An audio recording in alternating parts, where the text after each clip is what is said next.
Praise the Lord everyone. सबको जय मसीह की।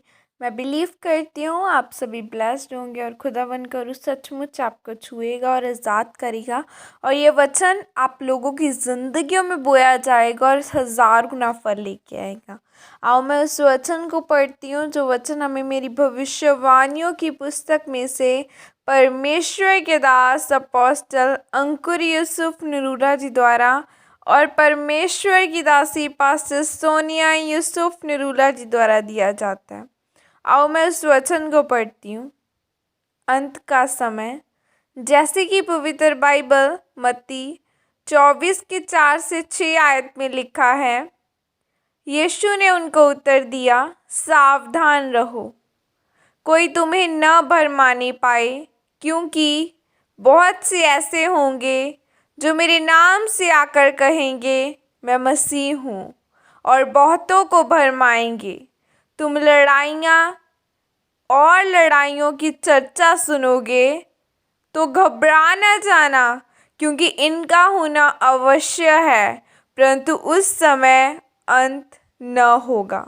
आमीन। मेरे प्रिय, बाइबल में लिखा है कि अंत के दिनों में पूरी दुनिया में जो कलेश आने वाले हैं, कि परमेश्वर कहते हैं कि देश देश पर चढ़ाई हो करेगा और जाति जाति पर चढ़ाई करेगी। पर परमेश्वर कहते हैं कि जब मसीही लोग ऐसा होते हुए देखें तो घबराएं नहीं, क्योंकि यह सब कुछ परमेश्वर के आखिरी दिनों में करने वाला है और मसीही लोग इन दिनों में चमकने वाले हैं।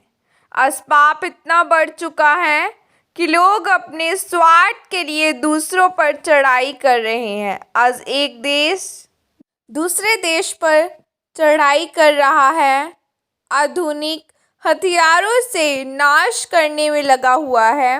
परमेश्वर ने कहा कि अंत के दिनों में पाप बढ़ जाएगा, महामारियां फैलेंगी। परमेश्वर ने आपको कई साल पहले ही आगाह कर दिया था और परमेश्वर समय समय पर अपने नबियों, अपने दासों के द्वारा बताता आया है और चेतावनी देता आया है। परमेश्वर कहते हैं कि आज जो कुछ हो रहा है, जितनी भी निशानियां, भूकंप, लड़ाइयां, झगड़े, महामारियों को आप देख रहे हैं, यह सब तो सिर्फ एक निशानी है।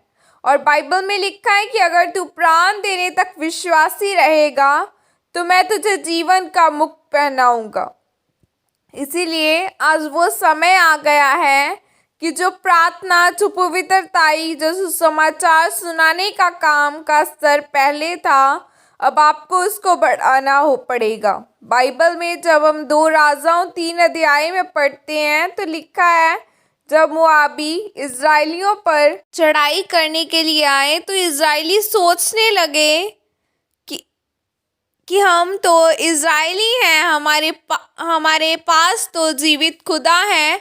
पर लिखा है कि परमेश्वर ने इज़राइली लोगों की मदद नहीं की, पर उनको हारने दिया, क्योंकि परमेश्वर इस बात पर गुस्सा था कि उस मोआबी राजा ने अपने जेठे बेटे को कुर्बानी दे दी। मोआबी राजा अपने परमेश्वर के सामने समर्पित हो गया, पर इज़राइली भेड़ों की कुर्बानी भी नहीं दे पाए। इसीलिए परमेश्वर जलन रखने वाला परमेश्वर है। आज आपको परमेश्वर के सामने अपने आप को समर्पित करने की ज़रूरत है, लेकिन आप लोगों का ज़्यादातर समय फ़ोन में लगता है। आज के पास्टर प्रार्थना कम करते हैं क्योंकि चर्च में 200 लोग आ चुके हैं। अब हम घर में संगति के लिए जाना है। जो समर्पण 2013 में मसीही लोगों का था, 2020 तक आते आते उनको इतनी दिक्कतें हुई कि उनकी सेवकाई चलाना मुश्किल हो गया, क्योंकि वो परमेश्वर की अगुवाई नहीं लेने पाए, वो आने वाले समय को देख नहीं पाए। इसीलिए आप किसी के भी बहकावे में न आए, आपको परमेश्वर के वचन के साथ जुड़ना है। परमेश्वर के साथ वफादार रहना है, उसके वचनों को महत्व देना है। परमेश्वर कहते हैं कि पृथ्वी और आकाश टल जाएगी लेकिन मेरे वचन कभी नहीं टलेंगे, और जब तक यह बात पूरी ना हो लेगी तब तक इस पीढ़ी का अंत ना होगा। इसीलिए रोज प्रार्थना में परमेश्वर के साथ अपना समय व्यतीत करें और अपनी प्रार्थना का समय बढ़ाएं और रोज रोज परमेश्वर के वचनों को पढ़ें, उस पर मनन करें। आमीन। और यह घोषणा प्रेरित अंकुनुलाची की तरफ से आपके लिए की गई है। सर्वशक्तिमान परमेश्वर, इस वचन के लिए पिता मैं आपका धन्यवाद करती हूँ, और परमेश्वर मैं यह घोषणा करती हूँ कि जितने भी लोग इस वचनों को पढ़ें या सुने वह सब बुद्धि का आत्मा पाए और हर एक भरमाने वाली दुष्ट आत्मा उनसे दूर की जाए। प्रभु यीशु मसीह के सामर्थ्य नाम में मांगती हूँ। आमीन, आमीन, हालेलुया। खुदावन आपको आशीषित करे। और बाइबल कहती है कि एक दूसरे के लिए प्रार्थनाएं करो।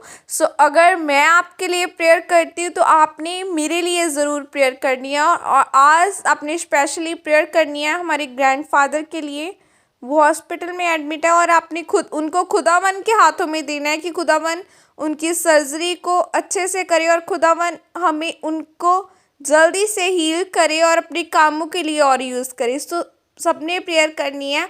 और मैं बिलीव करती हूँ कि जब हम सब मिलकर प्रेयर करेंगे तो खुदावन हमारी प्रार्थनाओं को सुनने वाला परमेश्वर है, और वो आज भी सुनता है और वो संज्ञाई भी देगा। मैं बिलीव करती हूँ। God bless you all. मैं आपको प्रार्थनाओं में याद रखूँगी। आप भी हमारे लिए प्रार्थनाएं करते रहें। God bless you. Praise the Lord. जय मसीह।